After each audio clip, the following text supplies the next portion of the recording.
Welcome back to the Sandy's Kitchen. I'm Pam, and tonight we have a very special treat. We are making a delicious New York style cheesecake, which is fantastic and it's delicious, but we are doing this for a special person. We're doing a collaboration with a good friend of ours. Her name is Sandy, and her YouTube channel, which we're going to give you a link to below, is My Ajji's Kitchen. She's from Trinidad, and her part for her birthday, she is making some Korean tacos. Never tried them. I bet they are delicious. But we're making the dessert, and it is going to be a New York style cheesecake.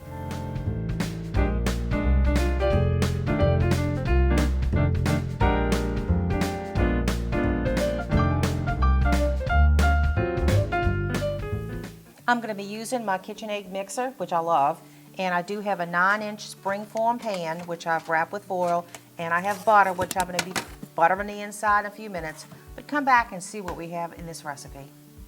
We're going to be using 4 8-ounce blocks of cream cheese. Everything is going to be at room temperature. We have 6 eggs here, but we have 5 eggs. We're only going to use a yolk from the other one. We have some almond. We have homemade vanilla extract. We have some heavy whipping cream, sour cream, sugar, and some softened butter. I have my oven preheated to 375 degrees Fahrenheit.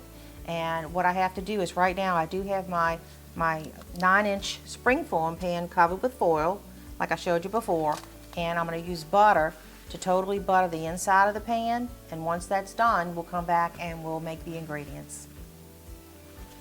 Just buttering the inside totally. You got to do the whole bottom and the sides really well. This is a crustless cheesecake, which is delicious, and so you just want to make sure everything is buttered very well.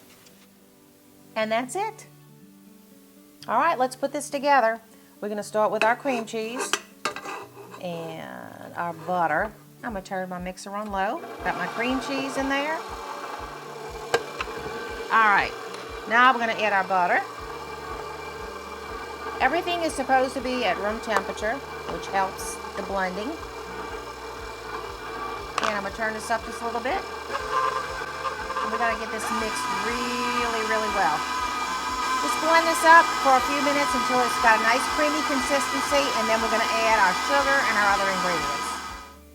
Well, we have to add 5 eggs, so let's get cracking. Here's number 1. That's number 2. Number 3. Number 4. Number 5, and now all we need is an extra yolk. Wonderful little egg separator. Look how pretty. Oh my goodness. So I have 1 little yolk. Just twirl it around like that. And my 1 extra yolk. Whoop. Wasn't that pretty? Now, my batter's just going to mix just for not even a minute. Just want to make sure everything's well blended, and we're going to pour it in our prepared pan and put it in our 375 degree Fahrenheit oven for 70 minutes. So then we'll come back and let you know what the next step is. All right, it's all blended up, and we're going to go ahead and pour it in our prepared buttered pan. Wow, that's going to be so good. Sandy, this is happy birthday to you.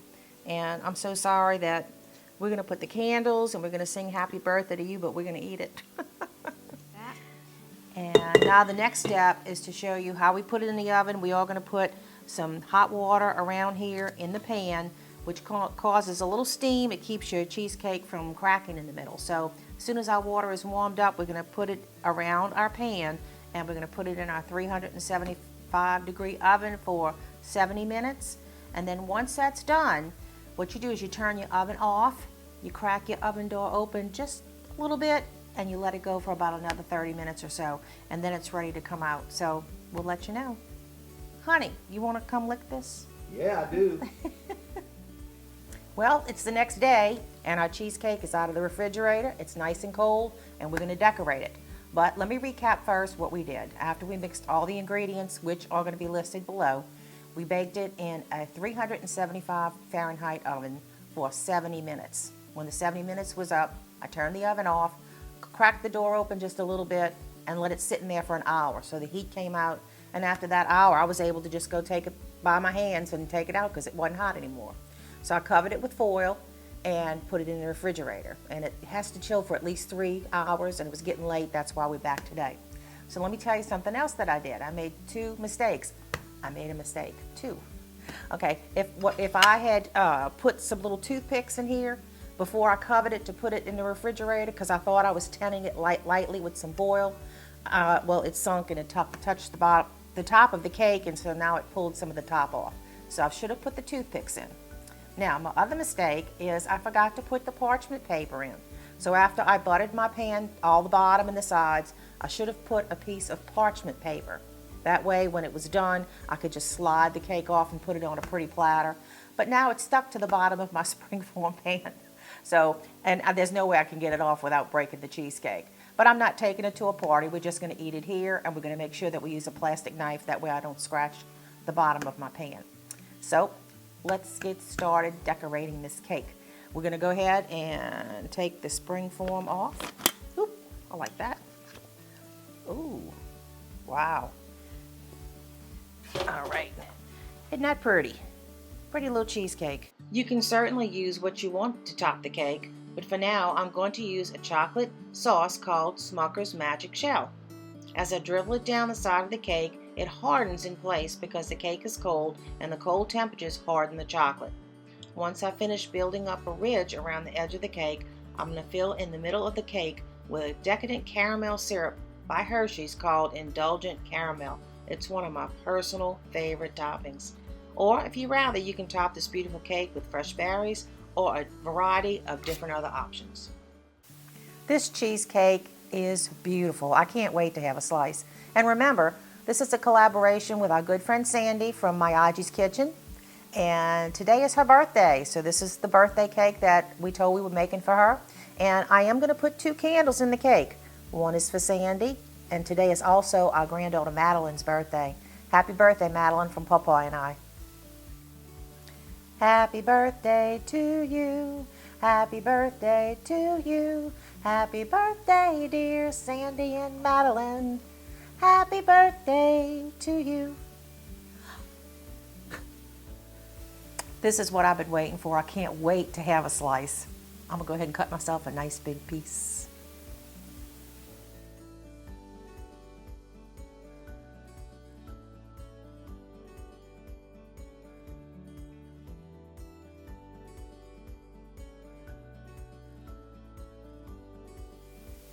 This is going to be so good.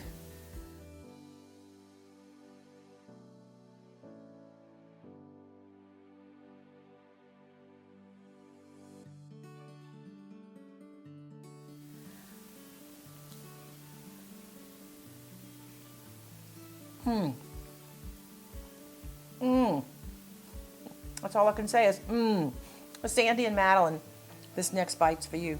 That one was for me.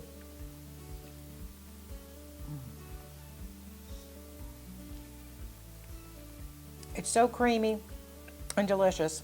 And like I said, you can decorate it with what you want, but the caramel and the chocolate is fantastic on this cheesecake. So you need to give it a try. This cheesecake came out great. If you like cheesecake, you need to give this recipe a try because it's fantastic. Well, anyway, just remember, this is a collaboration with our good friend Sandy from My Ajji's Kitchen. The link to her YouTube channel will be listed below, as all the ingredients, what to do and what not to do, the not to do's that I did. But anyway, everything will be down there for you to see. And I hope you enjoyed this recipe. Give it a try. And if you get a chance, give us a thumbs up. Subscribe to our channel. Share with your family and friends. Have a great week, and God bless y'all. Happy birthday, Sandy, and happy birthday, Madeline, from Mama and Papa.